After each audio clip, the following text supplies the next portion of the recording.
നമ്മളെ സ്നേഹമാണെന്ന് പറഞ്ഞ ചില മനുഷ്യർ പിന്നീട് വേണ്ട എന്ന് തോന്നുന്ന ഒരു നിമിഷത്തില് അത് തുറന്നു പറയാറില്ല. പക്ഷെ അവരുടെ ഉള്ളിൽ ഉത്തരം വേണ്ട എന്ന് തന്നെയായിരിക്കും. പക്ഷെ അവർ കൂടെ ഉണ്ടാവും, മെസ്സേജ് അയക്കും, സംസാരിക്കും, നമ്മുടെ കൂടെ ട്രാവൽ ചെയ്യും. പക്ഷെ പറഞ്ഞ വാക്കുകളിലോ പ്രവൃത്തികളിലോ ഒരു പൊരുത്തവും ഉണ്ടാവില്ല. ആ വിടവ് നമുക്ക് പെട്ടെന്ന് മനസ്സിലാവുമെങ്കിലും അങ്ങനത്തെ ഒരു ബന്ധം നിലനിർത്താനായിട്ട് നമ്മൾ വീണ്ടും വീണ്ടും ശ്രമിച്ചുകൊണ്ടേയിരിക്കും. മനഃശാസ്ത്രത്തില് ഇതിനെ ഇമോഷണൽ ആംബി ബാലൻസ് എന്നാണ് പറയുന്നത്.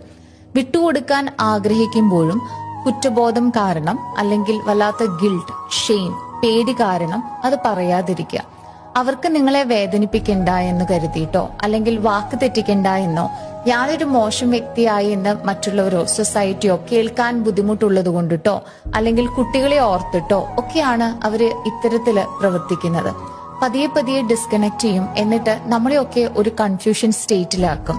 നമ്മളൊപ്പോ വല്ലാതെ ഓവർ തിങ്ക് ചെയ്ത് അവർക്ക് വേണ്ടി ആ റിലേഷൻഷിപ്പ് ഒന്നും കൂടി പ്രൊട്ടക്ട് ചെയ്യാൻ കൂടുതൽ എഫേർട്ട് എടുത്ത് നമ്മൾ അവരുടെ പുറകെ പോകുന്ന ഒരവസ്ഥ, അവരോട് ആരാധന മൂത്ത് അവർക്ക് വേണ്ടിയിട്ട് എന്തും ചെയ്യുന്ന ഒരു അവസ്ഥയിലേക്ക് നമ്മൾ എത്തിച്ചേരും.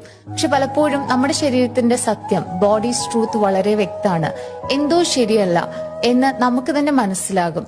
എന്നാലും നമ്മളൊരു മുൻകൈ എടുക്കില്ല. കാരണം അവരോട് അത് തുറന്നു ചോദിക്കുമ്പോൾ പലപ്പോഴും ആയിട്ട് അവർ നമുക്ക് റീസൺസ് തരും. ഞാൻ ഭയങ്കര ടയേർഡാണ്, എന്റെ ബിസി കാരനാണ്, എന്റെ വർക്ക് അവസാനിച്ചിട്ടില്ല, ഇത്തരത്തിലുള്ള കാര്യങ്ങളൊക്കെ പറഞ്ഞ് നമ്മളെ ഒഴിവാക്കുന്ന ഒരു അവസ്ഥ. ചിലപ്പോൾ നമ്മൾ ബ്ലോക്ക് ചെയ്യും, ചിലപ്പോൾ നമ്മളോട് മെസ്സേജ് അയക്കില്ല.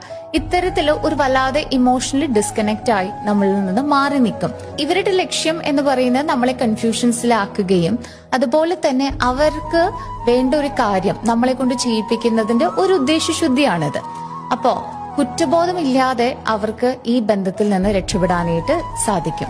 നമ്മൾ മനസ്സിലാക്കണം, നമ്മൾക്കുണ്ടാകുന്ന ആൻസൈറ്റിയും ബുദ്ധിമുട്ടുകളും അല്ലെങ്കിൽ ഇത്തരത്തിലുള്ള കൺഫ്യൂഷൻസും ഇത് വെറും ഒരു വികാരം മാത്രമല്ല, നമുക്ക് കിട്ടുന്ന നമ്മുടെ ബോഡി തരുന്ന ഒരു പ്രധാനപ്പെട്ട ഇൻഫർമേഷൻ ആണ്. ചിലപ്പോ ചില ആളുകളുടെ മൗനം അല്ലെങ്കിൽ ഡിസ്റെസ്പെക്ട് ഇതൊക്കെ നമ്മൾ വേണ്ട എന്ന് പറയുകയാണ്.